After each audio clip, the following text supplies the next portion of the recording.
இல்லறங்கிறது நீ தாம்பத்தியத்தை வந்து தானே சொல்லிட்டு இருக்க. இடையூறுலாம் அது தியானம் ஏற்படுத்தாது. அதை பற்றியெல்லாம் நீ ஒன்றும் கவலைப்பட வேண்டாம். அது உன் பிரபஞ்சம், அது உன்னை வழி நடத்தும்.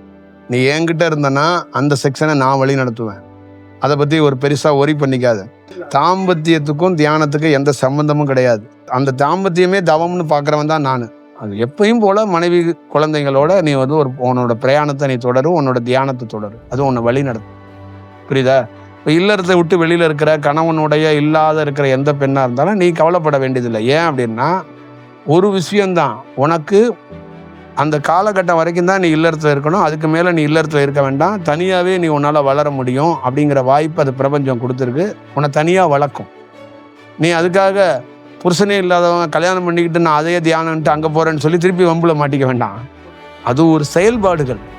இப்போ அந்த மாதிரி ஒரு சூழல் இயற்கையாக ஒருத்தருக்கு அமையுதுன்னா அவங்க யாருமே இல்லாமல் தனித்துவமாக வளர முடியும். இல்லறத்தில் இருக்கிற கணவன் மனைவியாக இருக்கிற யாரும் தியானத்துக்காக உங்கள் இல்லறத்தை நீங்கள் கட்டுப்படுத்திக்க வேண்டாம், தடை பண்ணிக்க வேண்டாம். நீங்கள் இயல்பாக இருங்க. அது மாதிரி இல்லறத்தை விட்டு கணவன் இல்லாத பெண்ணாக இருக்கட்டும், இல்லை மனைவி இல்லாத ஆணாக இருக்கட்டும், உனக்கு தனியாக நீ தியானத்தை தொடங்குறதுல தடை எதுவும் இருக்காது. அது உன்னை பிரபஞ்சம் உண்மையாக வழி நடத்தும். அதே நேரத்தில் எப்படி வேணாலும் வாழலான்னு வாழக்கூடாது. இல்லறமே வந்து ஐயா சொல்லிட்டாரு அப்படிங்கிறதுக்காக பார்க்குற பொண்ணோடலாம் இல்லறத்தில் நீங்கள் வாழ்ந்துட்டு இருக்கக்கூடாது. இருக்கிறது ஏன்னா ஓடியே போயிடும்.